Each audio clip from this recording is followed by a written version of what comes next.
Greetings there, friend! Welcome to the fire. Now, I got a story here about a DM who runs their game in a very interesting way. It might not be for everyone, and it clearly wasn't for OP. But anyways, let's find out what it's like and get the details. Teodor the Fragile, and the worst possible way to create characters. r/RPG horror stories, posted by Serial Ghoster 2. John was my first DM in college, and for a time I thought his methods were how D&D was intended to be played. Every week was much the same. You would show up, create a character, and combat would start.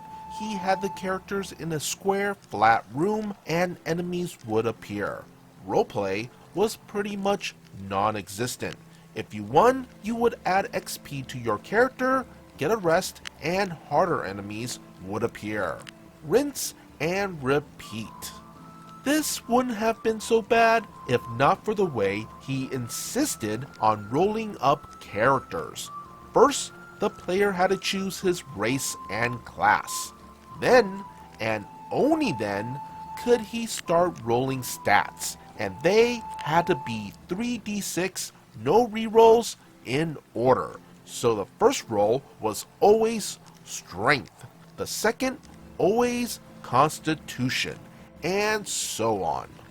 As you might imagine, this resulted in some very weak characters. We were lucky to get a casting stat above 12. My first character was Teodor the Fragile, the fighter with the legendary constitution stat of 3. Cursed to be made out of paper and balsa wood, apparently. I asked John once why it was like this. He responded, "If you don't get to pick your stats at birth, then why should your character?" The idea that people might pick classes that suited them was apparently lost on him. John's encounters, which would have been moderately hard for a level 1 group, were near impossible for a party rolled using this method. So most of the fights ended in a TPK, and he would shrug and tell us to roll up new characters and start over. Although I heard this secondhand, in the event that people were lucky enough with the dice on character creation or combat, there was no way to get new items. The record for highest character level in one of his games was level 4, as they had a strong start but couldn't keep up with the increasingly difficult monsters without any new equipment. I lasted 2 sessions before getting frustrated and leaving. If you don't like RP, just play Warhammer or something. Not this.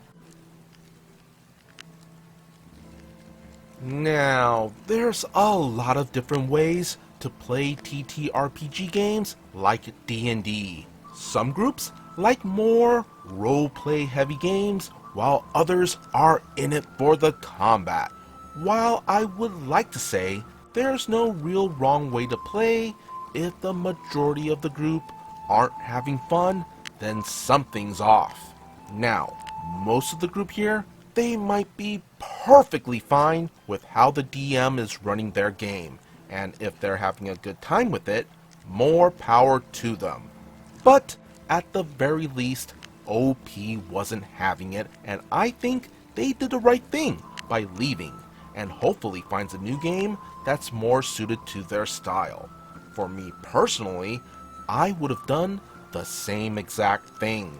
That game really sounds like a frustrating grind, especially since they're just basically running combat simulations over and over and over in a featureless room with no real progression.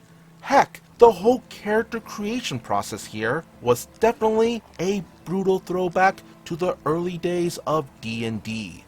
Totally not something that I would run for someone new to the hobby these days. Then, on top of all that, no real way to get new equipment and not scaling your encounters to the group, yeah, you're just crunching numbers there at that point. What do you all think? Be sure to hit that like and subscribe button if you want to see more content like this.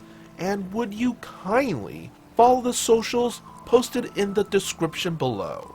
As always, be good, be great, be awesome.